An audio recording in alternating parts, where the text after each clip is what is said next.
Welcome to Raksha Bandhan vlog. કાનાજી નવા વાવા પહેરાવીને રેડી કરી દીધો, ત્યાં આવી ગયા આપણા ઘરે ફોઈ। ફોઈ લઈ આવ્યા તો 10-12 કિલો પેડા। ऐसे कुछ ज्यादा नहीं हो गया? ભારતી ભાઈ બાંધી દીધી પપ્પાને રાખડી, પણ પેંડા ખવડાવતા કેમ ભૂલાઈ જાય। ये बड़ी अच्छी बात कही। પછી અલી કાકાને બાંધી દીધી રાખડી। આપણા ઘરે આવી ગયા તો વ્હાઈટ પેંડા જોડે માવાના પેંડા ફ્રી। નાના ભાઈ બાંધી દીધી પપ્પાને રાખડી। 2-3 કિલો ચોખા ઉડાડીને અલી કાકાને બાંધી દીધી રાખડી। મમ્મીના 10-12 કિલો દૂધ ખરીને મમ્મીને બાંધી દીધી રાખડી। ખુશીના મોકા ઉપર મમ્મી થઈ ગઈ ઇમોશનલ। ભાઈના બદલે ભાણેજને રાખડી બાંધી દીધી। इतने तेजस्वी लोग हैं हमारे पास। પણ દુખણા લેતા કેમ ભૂલાઈ જાય। એ વાતની ખુશી મનાવતા આર્યને પી લીધી 2 લીટર લચ્છી। Now it's my turn. આવી ગયા આપણા મોટા બેન। આપણે એના 10-12 કિલો દૂધ ખરી લીધા।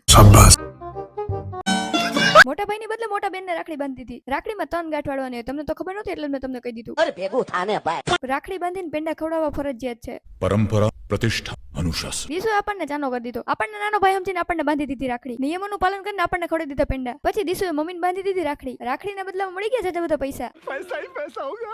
ફ્રીમાં રાખડી બંધાવીને પાપ કહેવાય, એટલે પ્રોફિટ લઈને આપણે આપી દીધા એને પાછા પૈસા। રક્ષાબંધનની ખુશીમાં 10-12 કિલો ફોટા પાડી લીધા। हाँ ये कर लो पहले। ત્યાં બની ગયા ભજીયા। આપણે જે જમવા ત્યાં સુધી તમે લોકો ફોલો કરતા હો।